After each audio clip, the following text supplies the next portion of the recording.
Welcome to the very first video in the very first chapter of Pirkei Avot in this entirely new series. We're going to kick off with the very first text in Pirkei Avot, which talks about the receiving and the transmitting of the Torah. We're just going to start.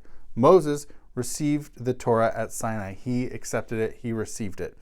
Then he transmitted it. He passed it off to Joshua. How much of a passing off the Torah to Joshua versus how much he was passing off the mantle of leadership, a little bit unclear. Perhaps it is also the stewardship of both the Torah and the mantle of leadership. Perhaps these could be wrapped up together, that it's not just simply the leadership and it's not just simply the Torah, but perhaps these are a package, right? They could be a package. Then Joshua transmits it. He passes it off to the elders. So it's then handed off to the elders, and the elders hands it off to the prophets. And then the prophets transmitted it to the men of the great gathering, the Anshe Knesset Hagdolah, the men of the great assembly, the men of the great gathering. Not really clear exactly what this great assembly was, this great gathering. Not clear whether is it a legislative body? How many people were included in this body? Unclear.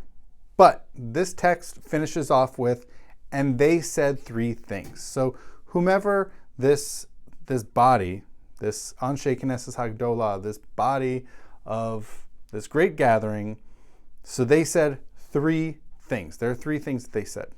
One, be patient in judging, right? Be patient in judging. This is perhaps so clearly this body knows they know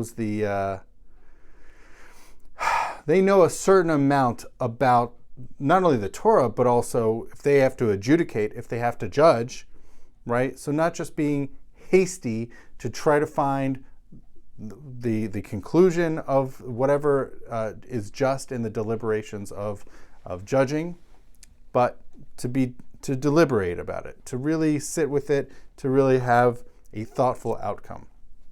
So the second one is raise up many students. Have a lot of students. Not clear why.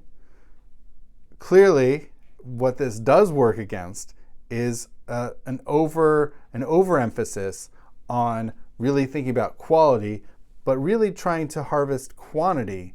Perhaps by harvesting quantity, one could yield greater quality results through this quantity.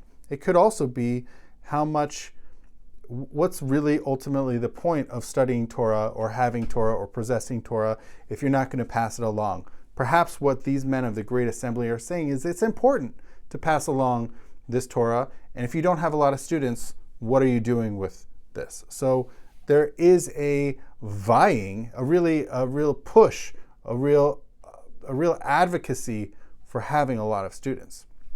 And the third of these three things which these people of the Great Assembly say are make a fence around the Torah. Now, making a fence around the Torah is really fascinating. When we think about making a fence around something, it might, I don't know how familiar you are with this, but in the book of Deuteronomy, there's a notion of making a fence around on a roof. And the idea is so that if someone were on this roof, maybe they would fall off. So if you set up a fence, that reduces the possibility of someone falling. And here, the idea is if you have it could be a cliff, it could be some sort of body of water, but you want to make sure someone doesn't fall off. You want to protect them, so you establish a fence there. And so that's what is going on here, making a fence around the Torah. And the idea is, hopefully, someone doesn't, fall in, so to speak, that they're still able to stay within and not transgress the prohibitions, and that they're still able to stay within the practices and doing what people are supposed to be doing. Otherwise, if without making this fence, who knows what could happen. So some interesting wisdom shared by these folks of the Great Assembly. And I hope this was helpful, and I hope this was insightful, and I hope that we have a good run of it, a good series. So thank you so much for watching, and have a wonderful day.